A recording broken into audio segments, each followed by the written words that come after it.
Iran Israel के बीच 12 जून से शुरू हुई जंग को अमेरिकी राष्ट्रपति डोनाल्ड ट्रंप ने सीज फायर करवा दिया। इससे पहले अमेरिका ने ईरान के परमाणु ठिकानों पर हमला किया। ट्रंप ने दावा किया है कि ईरान पर परमाणु कार्यक्रम पूरी तरह से तबाह हो चुके हैं। हालांकि अब इस दावे को लेकर एक बड़ा खुलासा हुआ है। एक रिपोर्ट में बताया गया है कि अमेरिकी हमलों के बाद ईरान का परमाणु कार्यक्रम केवल कुछ महीनों के लिए ही प्रभावित हुआ है।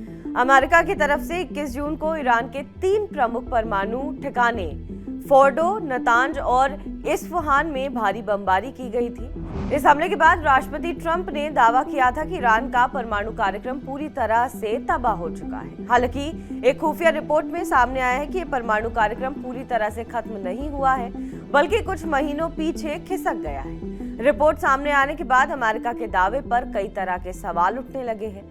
रिपोर्ट में खुलासा हुआ है कि फोर्डो, नतांज और इस्फहान में स्थित परमाणु स्थलों को नुकसान तो पहुंचा है, लेकिन वो पूरी तरह से नष्ट नहीं हुए हैं। जंग की शुरुआत के साथ ही अमेरिका ने साफ कर दिया था कि वो ईरान को परमाणु हथियार बनाने नहीं देगा। इसके साथ ही अमेरिका खुले तौर पर इजरायल के साथ खड़ा नजर आया था। इसके साथ ही ये साफ हो गया है कि इस जंग में किसी भी समय अमेरिका कूद सकता है। यही कारण है कि ईरान ने भी सतर्कता बरती। हमले से पहले जिन जगहों पर परमाणु कार्यक्रम चल रहे हैं, वहां से यूरेनियम हटा दिया था। कई रिपोर्ट में ऐसा कहा गया है कि करीब 400 किलोग्राम यूरेनियम ईरान ने पहले ही अपनी साइटों से हटा लिया था।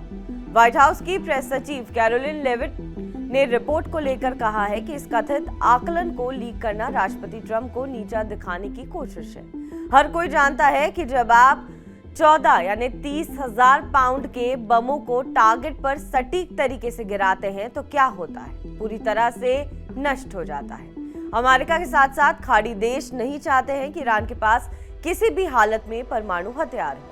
अमेरिका साफ तौर पर कह चुका है कि ईरान परमाणु हथियार नहीं बना सकता। हमले के बाद ट्रंप के दावे और रिपोर्ट सामने आने के बाद ऐसा कहा जा रहा है कि ईरान आने वाले समय में एक बार फिर अपना परमाणु कार्यक्रम शुरू कर सकता है। हालांकि इजरायल ने साफ किया है कि अगर ईरान की तरफ से दोबारा परमाणु कार्यक्रम शुरू किए गए तो दोबारा हमला जरूर किया जाएगा।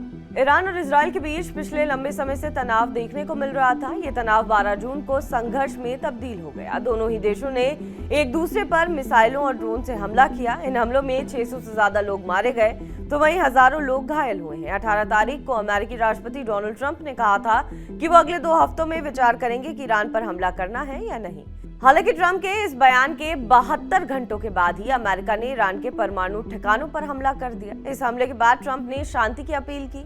इसके बाद 24 जून को सीज फायर का ऐलान किया गया।